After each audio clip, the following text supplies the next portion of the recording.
అక్కా, మొన్నే మా ఆయన పాపని కాలేజ్ దగ్గర చూసినాడంట. పాప డ్రెస్ అయితే బానే యేసుకొనింది గానీ, చున్నీ యేసుకోకుండా అబ్బాయిల్లో తిరిగితే ఎట్టకా? ఏదన్నా జరిగితే ఎట్ల చెప్పు? చూసుకోండికా కొంచెము. అమ్మాయి అంత దూరం జాబ్ చేయన పోతా ఉందా? ఇయన్నీ ఎందుక్కా? ఆడేమన్నా అయ్యా పట్టా? ఎవడు చెప్పు చూసేది? పాపకు పెళ్లి చేసేయకా 25,00,000 సంబంధాలు తెస్తా నేను. ఆ పాపకు జాబ్ చేసేకి కూడా పర్మిషన్ ఇస్తారు. అదేం బాధ లేదు. ఆ పాపని జాబ్‌కి పంపించినా కూడా ఒప్పుకుంటారు. వాళ్ళ అత్త, మామ అందరూ ఒప్పుకుంటారు.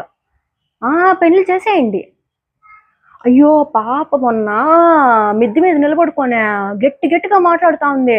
ఏందో ఇంగ్లీష్‌లో అది కూడా. నాకైతే ఏం అర్థం కాలే. కానీ ఆడబిడ్డ అంత గట్టిగా మాట్లాడితే అయితుందా? చెప్పండి. ఎవరితో మాట్లాడుతుందో కూడా చూసుకోండికా. అయ్యో! మొన్న పాప బుక్కులు ఇస్తా అనింది రోడ్డు దగ్గర ఎవరో అబ్బాయికి. అయ్యయ్యో! మన చెయ్యి దాటిపోయినట్టే పాపింక. మీరు పెళ్లి చేసి పంపించేయండి. మొన్నేకా ఏమంటాంది? ఆ!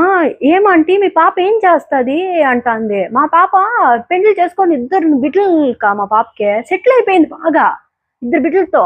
మా పాపకి కూడా మీ పాప ఈడే. అయినా సెటిల్ కూడా అయిపోయింది పెళ్లి చేసుకున్నాక. ఆ!